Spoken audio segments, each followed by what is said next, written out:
استغفار پڑھنا، اللہ سے توبہ کرنا دنیا کی نعمتوں کو حاصل کرنے کا ذریعہ بھی ہے اور آخرت کی بھلائی کا ذریعہ بھی ہے۔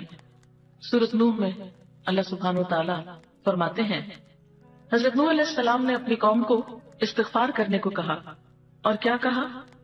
فَقُلْتُ اسْتَغْفِرُوا رَبَّكُمْ، میں نے اپنی قوم سے کہا کہ اپنے رب سے استغفار کرو، اپنے رب سے معافی مانگو۔ تو نتیجہ کیا ہوگا؟ إِنَّهُ كَانَ غَفَّارًا، بے شک وہ بہت زیادہ معاف کرنے والا ہے۔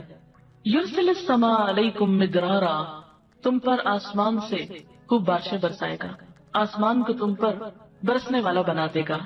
وَيُمْدِدْكُمْ بِأَمْوَالٍ وَبَنِينَ، تمہیں مال اور بیٹوں سے مدد دے گا۔ وَيَجْعَلْ لَكُمْ جَنَّاتٍ، تمہارے لیے باغات بنائے گا۔ وَيَجْعَلْ لَكُمْ أَنْهَارًا، اور تمہارے لیے نہریں جاری کر دے گا۔ آپ دیکھیں کہ ایک انسان کی خواہش کیا ہوتی کہ اس کو کیا کچھ ملے، یعنی رہنے کا مقام اور حالات جو ہیں وہ پرسکون ہو، پھر اس کے بعد یہ کہ مال ہو، بیٹے ہوں، باغ ہوں، اور زندگی کی اور آرائشیں اور نعمتیں ہوں۔ یہ ساری چیزیں کہاں سے ملتی ہیں، کیسے ملتی ہیں؟ استغفار سے ملتی ہیں۔ عام طور پر لوگ پریشان ہوتے ہیں، دکھی ہوتے ہیں۔ مثلا ایک شخص ایک بزرگ کی محفل میں آیا اور اس نے کہا کہ میرے حالات بہت تنگ ہیں، مجھے بہت پریشانی ہے، میرا رزق بہت تنگ ہے، تو آپ مجھے کوئی وظیفہ بتائیے۔ تو انہوں نے اس کو کہا کہ کثرت سے استغفار پڑھو۔ دوسرا آیا، اس نے کہا بچوں کی شادی نہیں ہوتی، تو آپ نے اس کو بھی کیا بتایا کہ کثرت سے استغفار کرو۔ تیسرا آیا تو کہنے لگا کہ بہت قحط سالی ہے، فصلیں اچھی نہیں ہوتی، تو آپ نے اس کو بھی استغفار کا بتایا۔ تو کسی نے ان سے پوچھا کہ بھائی 3 لوگ آپ سے 3 ڈفرنٹ مسئلے لے کر آئے ہیں، اپنی پریشانیاں لے کر آئے ہیں، آپ نے تینوں کو ایک ہی چیز بتائی ہے۔ تو اس پر انہوں نے یہی سورۃ نوح کی آیت پڑھ کر سنائی کہ دیکھو یہ قرآن میں اللہ کا وعدہ ہے اور اللہ کا وعدہ سچا ہے۔ اللہ تعالیٰ کی بات سے بڑھ کر سچی بات کس کی ہو سکتی ہے؟ ہمارے پڑھنے میں کمی کوتاہی ہو سکتی ہے، لیکن اللہ کی بات میں کوئی شک نہیں۔ ذالک الکتاب لا ریب فیہ، یہ وہ کتاب ہے جس میں کوئی شک نہیں۔ لیکن یہ ہے کہ بعض اوقات ہم خود پڑھنے میں کوتاہی کر دیتے ہیں، تو جن کا رشتہ نہ ہو رہا وہ بھی، جن کا ہو چکا ہو اور شادی کے پرابلمز ہو وہ بھی، جن کا ہو چکا اور پھر بچے نہ ہو وہ بھی، ان سب کے لیے ایک ہی وظیفہ ہے، اور وہ کیا ہے؟ استغفار کا۔ پھر اسی طرح ایک اور جگہ پر ایک اور پیغمبر نے اپنے لوگوں سے کہا وَاسْتَغْفِرُوا رَبَّكُمْ ثُمَّ تُوبُوا إِلَيْهِ إِنَّ رَبِّي رَحِيمٌ وَدُودٌ، اپنے رب سے معافی مانگو اور اس کی طرف پلٹ آؤ، بے شک میرا رب رحیم ہے اور اپنی مخلوق سے بہت محبت رکھتا ہے۔ یعنی جب کسی بندے پر کوئی تکلیف آتی ہے تو ایسا نہیں کہ اللہ تعالیٰ اس پر خوش ہوتے ہیں اور جان بوجھ کے ستانا چاہتے ہیں بندوں کو۔ اللہ تو بندوں کے حق میں بہت مہربان ہے۔ پھر سوال یہ پیدا ہوتا ہے کہ تکلیف آتی کیوں؟ اگر وہ ہم سے محبت کرتا ہے اور وہ بہت مہربان ہے، تو بات یہ ہے کہ کچھ چیزیں ہم اچھے حالات میں سیکھتے ہیں اور کچھ چیزیں ہم ہارڈ شپ سے سیکھتے ہیں۔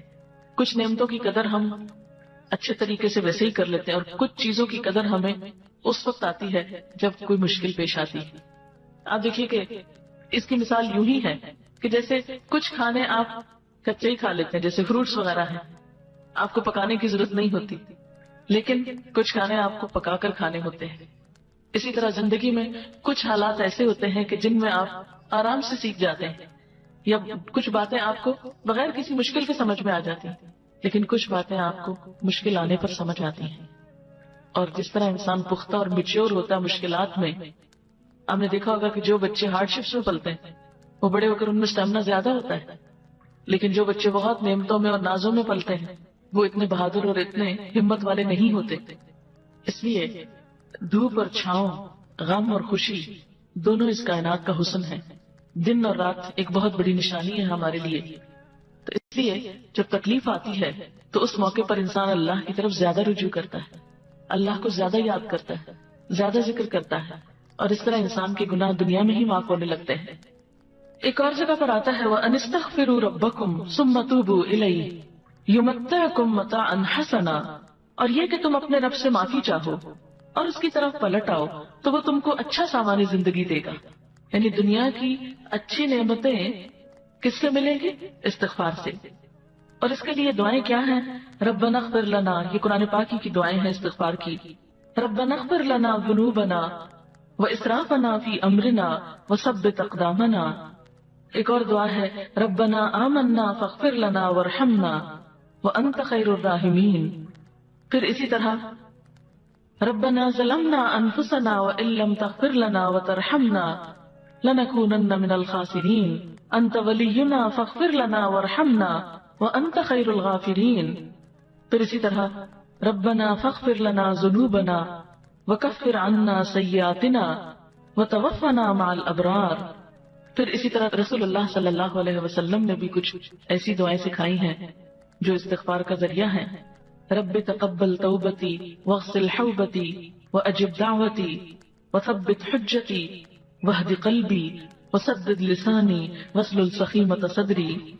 رب اغفر لی وتب علی انک انت التواب الغفور. استغفر اللہ الذی لا الہ الا هو الحی القیوم واتوب الیہ.